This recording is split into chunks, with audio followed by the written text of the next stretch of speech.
Should you use playlists to promote your music on Spotify? The short answer is no, but also yes. Let me explain.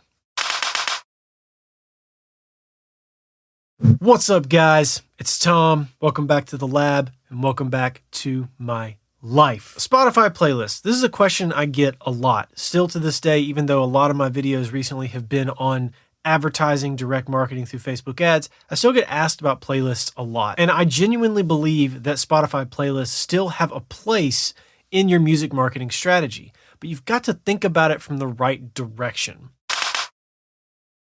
Let's talk about direction A. Direction A is you submit your music to Spotify playlists. You go through any one or multiple of a number of platforms that exist out there, some of them free, some of them paid, some of them very, very paid, and you submit your track and you get feedback for the track and you pay money or you don't, depending on what you use, and you put your song out there to get reviewed by playlisters and hopefully added to their playlist so that you can get more streams and more listeners, right? Well, the problem with this strategy is that it's coming at it from the opposite direction that you should be thinking about it. So when you go to a big playlist, let's say you're trying to get your track on a playlist that's got 100,000 followers, and you get your track on that playlist, and that's a big win in the playlisting arena. I got my song on a playlist that has 100,000 listeners.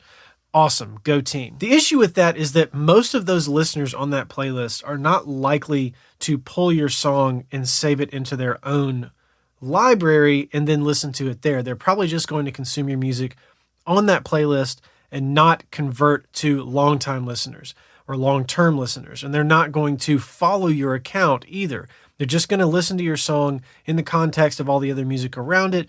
And it's not really going to benefit you in the long term. And then on top of that, the playlister is likely to remove your song from the playlist after a given amount of time, sometimes a week, sometimes two, sometimes a month.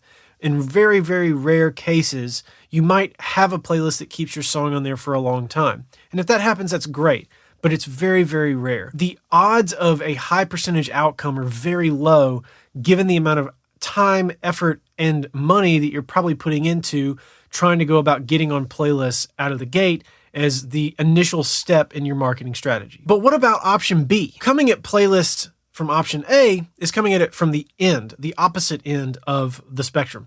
Let's talk about option B, which is coming at it from the long tail perspective. Getting on these high traffic, high listener playlists is a great goal to have, but you need to go through a bunch of compounding steps first before you worry about getting on these playlists. And that's where direct marketing comes in. That's where Facebook ads come in. And that's one of the reasons I'm so bullish on the topic, is because I recognize the power of this direct marketing tool to ultimately end you up on these high traffic playlists that you ultimately want to be on. And you're going to spend probably a similar amount of money as you would spend submitting to this big playlist or these multiple big playlists.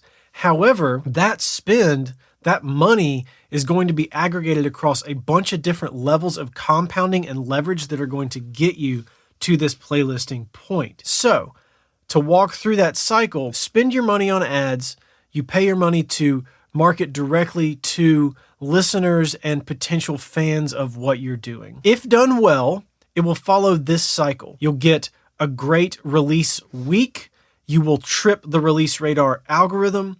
That algorithmic push from that playlist will increase your leverage in the market and spread your influence wider to more people that you did not have to pay to access. So you're paying your money to access this group at first.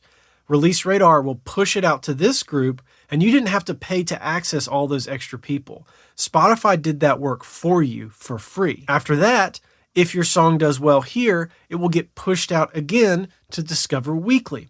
And once again, that marketing is free. Spotify does that for you for free based on the performance of the song. So there are two levels now that you've gotten to, that you've gotten for free in terms of marketing that you did not have to pay for. You only had to pay for this initial investment of reaching this core group of people who liked your song to begin with and helped to push it out these successive levels. After that, if you get the good Release Radar push, the good Discover Weekly push, both of which are free to you, and your song continues to perform well, you will get on the standard, the gold standard, right? The editorial playlist. And this is where all these other playlists will come into play. So what happens is Your song does well with the core group you spend your money on. It does well enough to get to Release Radar. It does well on Release Radar, it goes to Discover Weekly. It does well enough on Discover Weekly, it goes to algorithmically generated editorial playlists. If it does well there, or any semblance of well there, all of these other big playlists that are around Spotify, 100,000, 200,000, 300,000 followers, they are watching these editorial playlists. And a very large percentage of the artists and songs that they have on their playlists come from these algorithmically generated editorial playlists. Now, there are also editorial playlists that are not algorithmically generated that look at the performance of a song on these algorithmically generated editorial playlists. By getting through your initial marketing, Release Radar, Discover Weekly, algorithmically generated editorials, now you have pure editorials without any algorithm and user-generated playlists all looking at the performance of your song. You've reached a level where your song is now visible to all these other tastemakers. And a lot of these individually curated playlists are in many ways carbon copies of what's doing well on Spotify already. If you want to be a successful playlister, you have to have music that people like. And a great way to do that is to pull a lot of the songs from playlists that people are already listening to. So you load your playlist up with 80% songs from these playlists that are guaranteed to do well, and then you can add the remaining 20% with platforms that artists are submitting their music to, and you can supplement in and try to put in some of your own flavor in there to make your playlist unique, but you've got your cornerstones, your anchors that are going to make that playlist perform well. And if you do your research, you'll realize that a lot of these playlists that are user-generated, they even go so far as to have similar artwork, similar playlist names to the editorial playlist. So all of the eyes are on these editorial playlists. If you spend your money here and you do a great job of spending it and you have a great song, all of these other levels will appear to you for free based on the performance of your music. So when you come at it from this side and you just go straight to the user-generated playlist, the individual playlists, and try to promote your song on a platform, you're spending all of your budget on this. If you start down here and you go through the compounding interest cycle of getting on each successive level that Spotify opens to you for free, you spend your money on people who are pretty much guaranteed, if you do your targeting right, to like your music, rather than this whole swath of people who are tastemakers and curators who aren't guaranteed to like your music. Your audience here you've identified is probably going to be interested in what you're doing. Submitting to playlisters over here aren't guaranteed to like anything you do. In fact, the playlisting rate is probably far lower on this side of things than if you go direct to consumer on this end of things. And then lastly, in addition to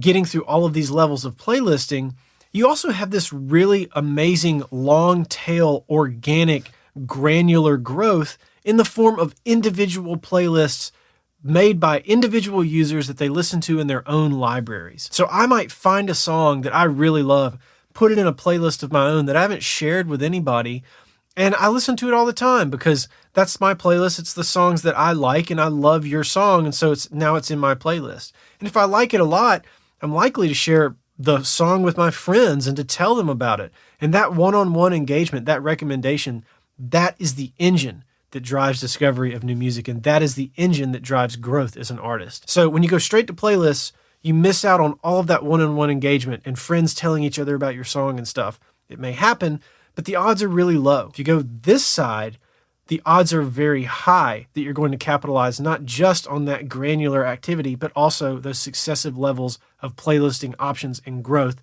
as your song goes through the ranks. So this is one of the main reasons I have chosen to exclusively use direct marketing to promote my music in 2021. If you have other thoughts, if you want to let me know something different that you think is working for you, please hit me up in the comments and let me know. I'd love to hear about it. And if you have any questions about the tactics I use for direct marketing for my music, please feel free to ask in the comments. You can look through all the videos on my channel. I got a ton, or you can come ask me this Friday at 1 p.m. in our live stream that we do every week at 1 p.m. Central Time. And before I let you go, if you don't subscribe to the channel, make sure you hit that subscribe button, like this video and share it, and turn on notifications so you don't miss any videos in the future. At the end here, got a couple things you can check out. And as always, I appreciate you being here, and I'll catch you on the next one. Peace.